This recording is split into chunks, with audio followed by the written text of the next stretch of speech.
Assalamualaikum warahmatullahi wabarakatuh. Perkenalkan, nama saya Wahyudi, calon guru penggerak angkatan 10 dari SMK Negeri 1 Kelapa, Kabupaten Bangka Barat, Kepulauan Bangka Belitung.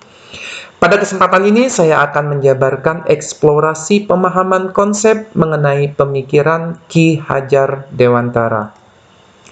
Ki Hajar Dewantara dalam penjabaran filosofi pendidikannya mengutamakan konsep pendidikan yang holistik dengan melakukan pengajaran sekaligus pendidikan dengan memperhatikan ilmu jiwa, ilmu jasmani, adab dan kesopanan, estetika, dan membangun karakter.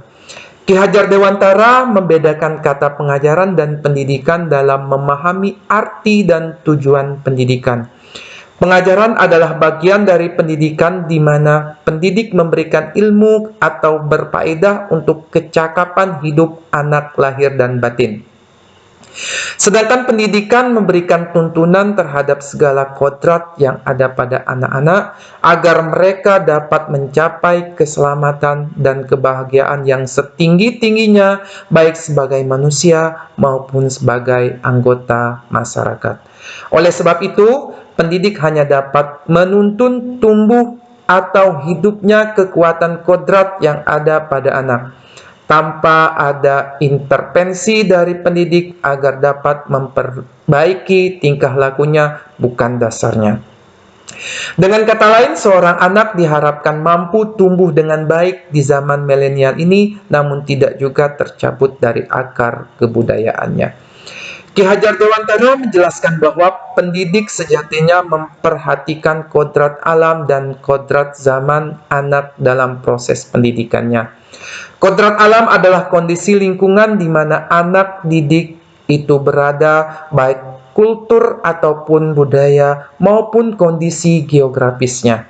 Artinya bahwa setiap anak sudah membawa sifat atau karakternya masing-masing. Jadi sebagai guru, kita tidak bisa menghapus sifat dasar tadi. Yang bisa dilakukan adalah menunjukkan dan membimbing mereka agar muncul sifat-sifat baiknya sehingga menutupi sifat-sifat jeleknya. Kodrat zaman adalah kondisi zaman yang dihadapi oleh anak didik. Sehingga guru harus membekali keterampilan kepada siswa sesuai dengan zamannya agar mereka bisa hidup, berkarya, dan menyesuaikan diri.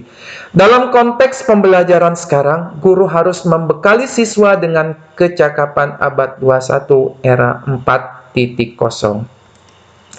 Dalam menjalankan tugasnya, memberi tuntunan kepada anak, pendidik juga tidak boleh melupakan penanaman budi pekerti sebagai bagian yang tak terpisahkan dari proses pendidikan itu sendiri.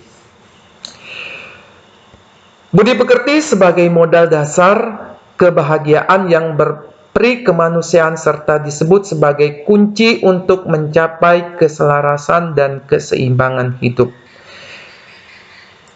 Budi pekerti yang dimaksud yakni berpaduan harmoni antara pikiran, olah cipta, perasaan, olah rasa, dan kehendak atau kemauan, olah karsa, sehingga menimbulkan tenaga atau semangat atau olahraga.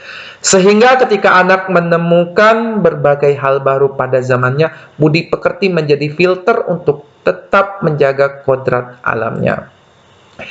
Dalam menuntun laku dan pertumbuhan kodrat anak, Ki Hajar Dewantara mengibaratkan peran pendidik seperti seorang petani atau tukang kebun yang kewajibannya ialah memperbaiki kondisi tanah, memberi pupuk, merawatnya, dan membasmi ulat atau jamur yang mengganggu hidup tanaman agar tumbuh dan berbuah dengan baik.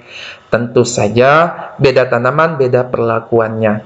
Artinya bahwa kita sebagai pendidik harus bisa melayani kebutuhan belajar siswa yang berbeda-beda. Pendidik harus bisa memberikan kebebasan kepada anak untuk mengembangkan ide, berpikir kreatif, mengembangkan bakat sifat siswa. Namun, kebebasan itu tetap memerlukan tuntunan dan arahan dari pendidik supaya anak tidak kehilangan arah dan membahayakan dirinya. Guru juga harus senantiasa memberikan teladan yang baik dan melakukan kegiatan-kegiatan pembiasaan di sekolah untuk menanam nilai-nilai budi pekerti akhlak mulia kepada anak. Guru juga perlu memasukkan unsur permainan dalam pembelajaran agar siswa senang dan tidak mudah bosan. Tentunya, permainan tersebut disesuaikan dengan umur dan jenjang pendidikan anak. Permainan juga dapat berupa seni atau budaya atau kearifan lokal di mana siswa berada. Hal penting yang harus dipegang teguh dilakukan oleh seorang guru adalah menghormati dan memperlakukan anak dengan sebaik-baiknya sesuai dengan kodratnya. Melayani mereka dengan setulus hati, memberi teladan ing ngarso sung tolodo, membangun semangat ing madyo mangun karso, dan memberikan dorongan tut huri handayani bagi tumbuh kembangnya anak. Menuntun mereka menjadi pribadi yang terampil, berakhlak mulia, dan bijaksana, sehingga mereka akan mencapai kebahagiaan dan keselamatan.